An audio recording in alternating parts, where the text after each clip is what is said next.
lamentablemente el paso que ha seguido la psicología peruana y siguiendo el modelo de la psicología occidental que copia,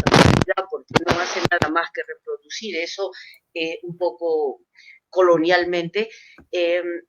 siguiendo el mandato, el modelo de la psicología occidental europea y norteamericana, que es terriblemente etnocéntrica, ¿no?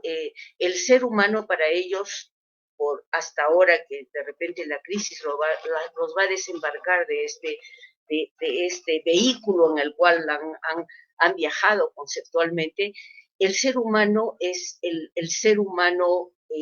blanco, desarrollado, varón, y es a través de esa perspectiva que se juzga o se evalúa a toda la humanidad. Entonces,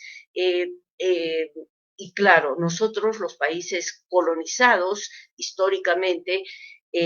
sin posibilidades de autorreflexión y autodesarrollo en nuestro propio conocimiento, modelándonos por esos parámetros, siempre salimos mal parados, siempre salimos como limitados, como que nos falta, es decir, se repite una y otra vez la historia de que nosotros somos subdesarrollados y de que tenemos que imitar, tenemos que esforzarnos por hacer algo más. Bueno, desde mi infancia y por el hecho de haber nacido en esta hermosa tierra, y desde, sí, mi temprana infancia, yo recuerdo imágenes que a uno le vienen de ese mundo oculto, pero querido, cálido, profundamente artístico, que de alguna manera me acunó y que me dejó prendida en el sentimiento, en el corazón y también en la imaginación, en la necesidad de entenderlo. Y a eso se añadió, por supuesto, una historia familiar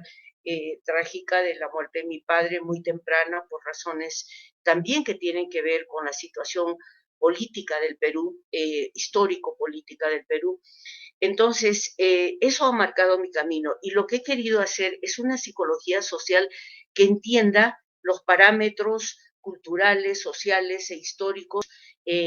profundamente. Y en el Perú no se puede hablar simplemente de clases sociales, no se puede hablar como se ha querido hacer, digamos, en años recientes, cuando se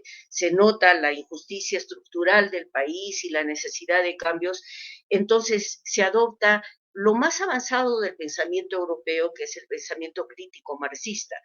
Ese pensamiento crítico marxista se lo toma en sus inicios sin una revisión crítica de los desarrollos ulteriores, pero siempre marcado por el desarrollo teórico desde Occidente. Entonces, los pensadores de acá reproducen un poco el pensamiento crítico marxista y eso implica aplicar parámetros de explicación a la realidad peruana que vienen de otras realidades. Entonces,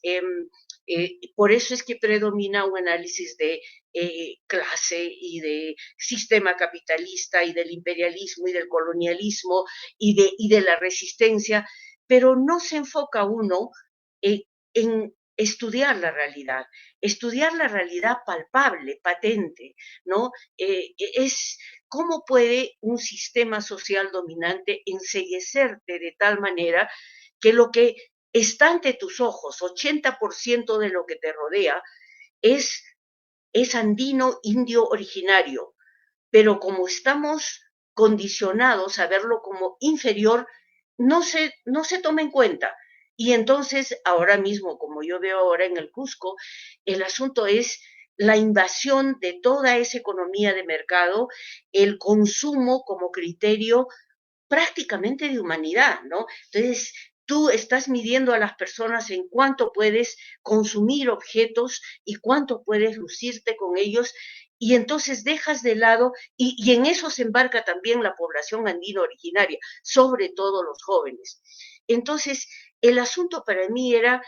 primero, desde un comienzo, saber que aquí hay dos continentes culturales